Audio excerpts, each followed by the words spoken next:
eminentes julgadores, doutor Carmo Antônio, sempre para mim é uma honra estar aqui. Obrigado. Primeiro porque eu fui seu aluno e a responsabilidade daquelas provas orais que tínhamos era de tão somente passar. E hoje a minha responsabilidade sobrepõe as notas e chega a limitar a vida de alguém a um cárcere. E eu vou explicar.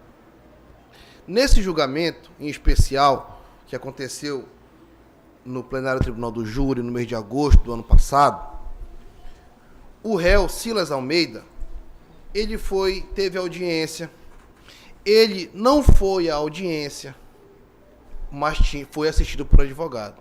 Até aí tudo bem. Dada a pronúncia, esses advogados foram contratados pelo ora apelante. Não recorremos via sentido estrito, porque já aprendemos com essa corte que a soberania é dos jurados em julgar a matéria. E o juiz só vai excluir eventual qualificadora se for manifestamente improcedente. Então, poucas vezes os senhores me verão aqui sustentando o recurso sentido estrito. Dificilmente eu recorro se eu já tenho as provas para ir para o plenário, para o debate, que é lá que é o lugar de discutir mérito. Lá no júri, antes, a fase que antecede a fase do 422, onde se requer diligências, se junta os documentos.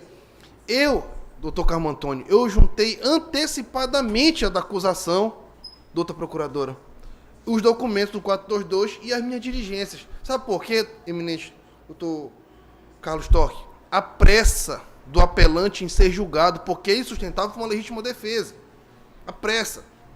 Então, antecipei a fase do 422, o juiz presidente, o juiz sumariante à época, abriu vistas para o Ministério Público se manifestar também no 422, viu a inversão e me voltou a palavra para sanar eventual nulidade a ser arguida pela inversão das fases. Eu achei isso brilhante.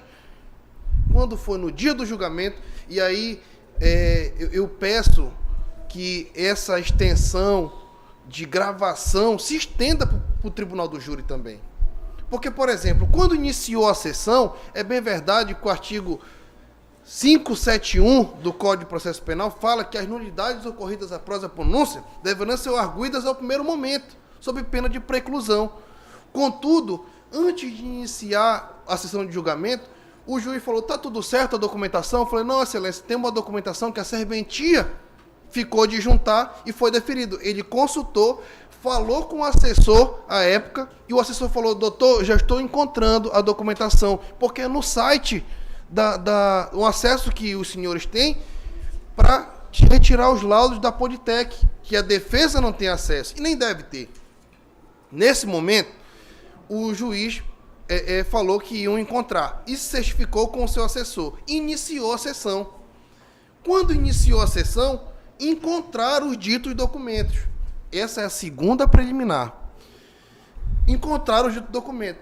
E aí o promotor de justiça se insurgiu dizendo que eu deveria ter juntado esses documentos no mínimo 3 dias antes da sessão plenária.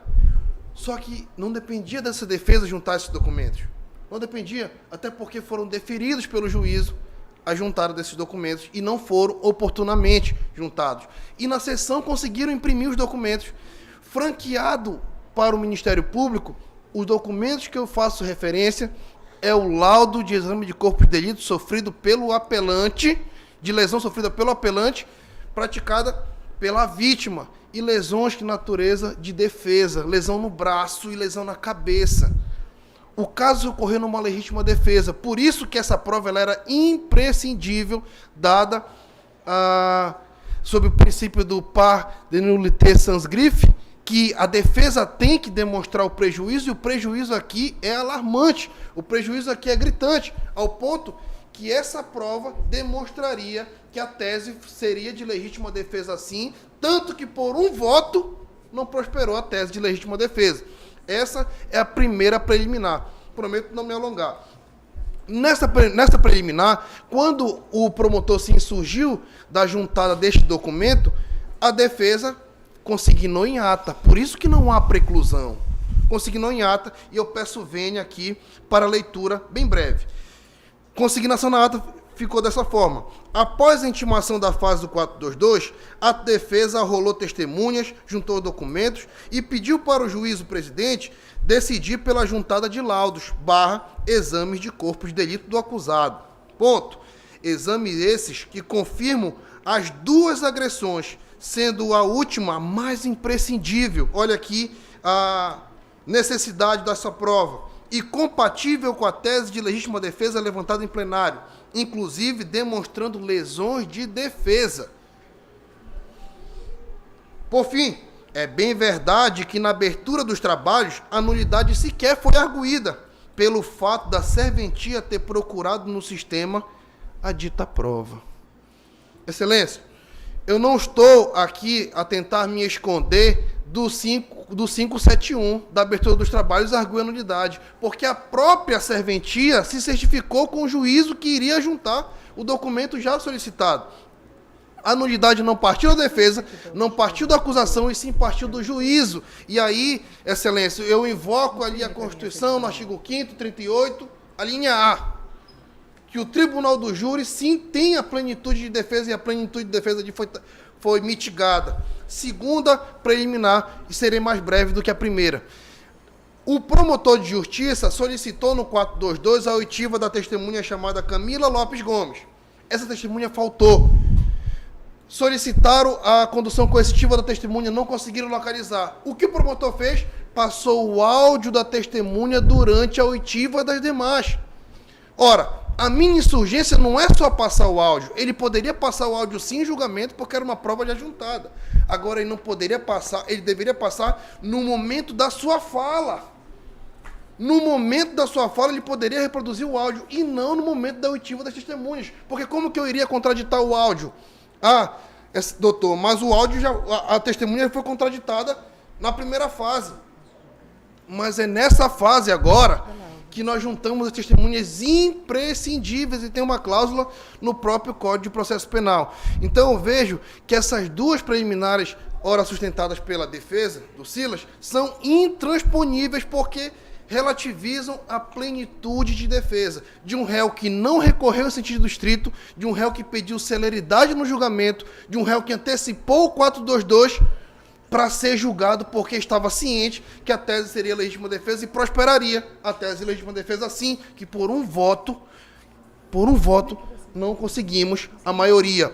Contudo, o mérito, excelência, passando para a parte da dosimetria de pena, eu quero tão somente dizer a respeito do reconhecimento do homicídio privilegiado. A denúncia fala que o réu matou a vítima enquanto descansava. Doutor Torque, eu fui na cena do crime, tirei foto da onde supostamente a vítima está, tem um muro.